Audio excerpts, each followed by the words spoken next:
Among the Hidden, Chapter 2 by Margaret Peterson Haddix. There was a law against Luke. Not him personally, everyone like him. Kids who were born after their parents had already had two babies. Actually, Luke didn't know if there was anyone else like him. He wasn't supposed to exist. Maybe he was the only one. They did things to women after they had their second baby, so they wouldn't have any more. And if there was a mistake and a woman got pregnant anyway, she was supposed to get rid of it. That was how Mother had explained it years ago, the first and only time Luke had asked why he had to hide. He had been 6 years old. Before that, he had thought only very little kids had to stay out of sight. He had thought as soon as he was as old as Matthew and Mark, that he would get to go around like they did, riding in the backfield and even into town with Dad, hanging their heads and arms out of the pickup window. He had thought as soon as he got as old as Matthew and Mark, he could play in the front yard and kick the ball out into the road if he wanted. He had thought, as soon as he got as old as Matthew and Mark, that he could go to school. They complained about it, whining, geez, we got to do homework, and who cares about spelling? But they also talked about games at recess and friends who shared candy at lunchtime or loaned them pocket knives to carve with. Somehow, Luke never got as old as Matthew and Mark. The day his 6th birthday, Mother baked a cake, a special one with raspberry jam dripping down the sides. And at supper that night, she put 6 candles on top and placed it in front of Luke and said, "Make a wish." Staring into the ring of candles, proud that the number of his years finally made a ring all around the cake, Luke suddenly remembered another cake, another ring of 6 candles, Mark's. He remembered Mark's 6th birthday. He remembered it because even with the cake in front of him, Mark had been whining, "But I want to have a party. Robert Joe had a party on his birthday. He got to have 3 friends over." Mother said, "Shh," and looked from Mark to Luke, saying something with her eyes that Luke didn't understand. Startled by the memory, Luke let out his breath. 2 of his candles flickered, and 1 went out. Matthew and Mark laughed. "You ain't getting that wish," Mark said. "Baby, can't even blow out candles." Luke wanted to cry. He had forgotten even to make a wish. And if he hadn't been surprised, he would have been able to blow out all 6 candles. And he knew he could have. And then he would have gotten, oh, he didn't know, a chance to ride in town in the pickup truck, a chance to play in the front yard, a chance to go to school. Instead, all he had was a strange memory that couldn't be right. Surely Luke was thinking about Mark's 7th birthday, or maybe his 8th. Mark couldn't have known Robert Joe when he was 6 because he would have been hiding then, like Luke. Luke thought about it for 3 days, and he trailed along behind his mother as she hung wash out on the line and made strawberry preserves, scrubbed the bathroom floor. Several times he started to ask, "How old do I have to be before people can see me?" But something stopped him every time. Finally, on the 4th day after Dad, Matthew, and Mark scraped back their chairs from the breakfast table and headed out to the barn, Luke crouched by the kitchen side window, one he wasn't supposed to look out because people driving by might catch a glimpse of his face. He tilted his head to the side and he raised up just enough that his left eye was above the level of the windowsill, and he watched Matthew and Mark running in the sunlight, the tops of their hog boots thumping against their knees. They were in full sight of the whole world, it seemed, and they didn't care.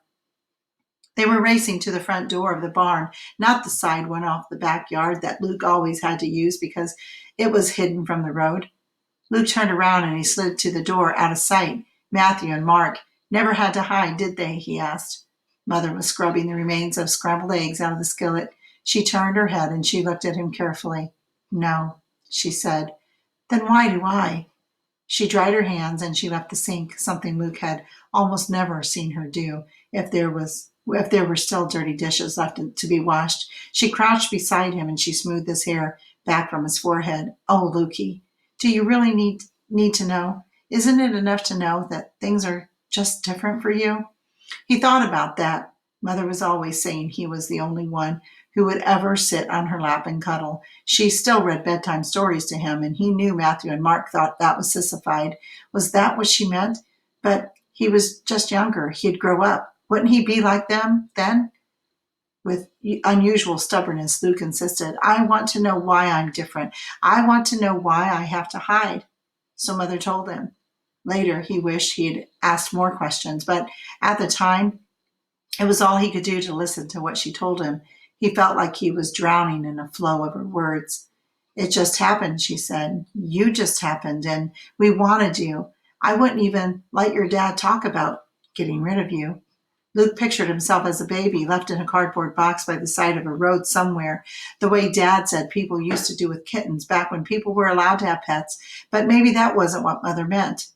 The population law hadn't been around long then, and I had always wanted lots of kids before. I mean, getting pregnant with you was like a miracle.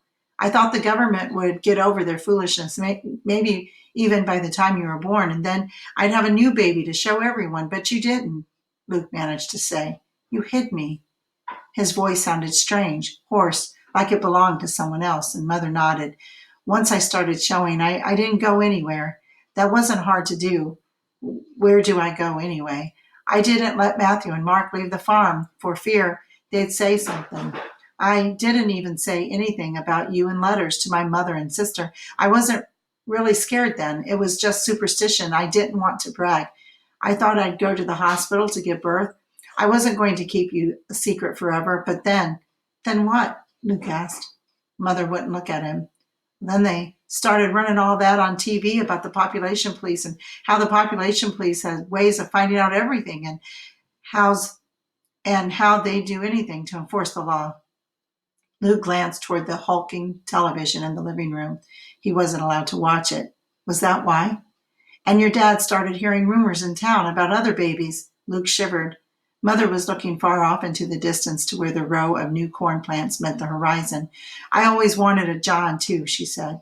Matthew, Mark, Luke, and John, bless the bed that I lie on. But then I thank the Lord that I have you at least. And it's worked out, the hiding, hasn't it? The smile she offered him was wobbly. He felt he had to help her. Yes, he said.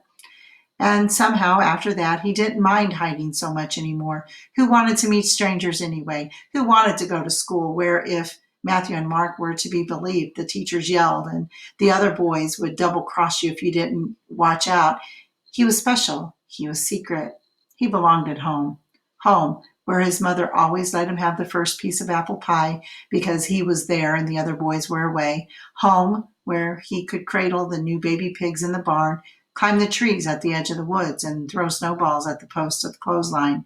Home, where the backyard always beckoned, always safe and protected by the house and the barn and the woods, until they took the woods away.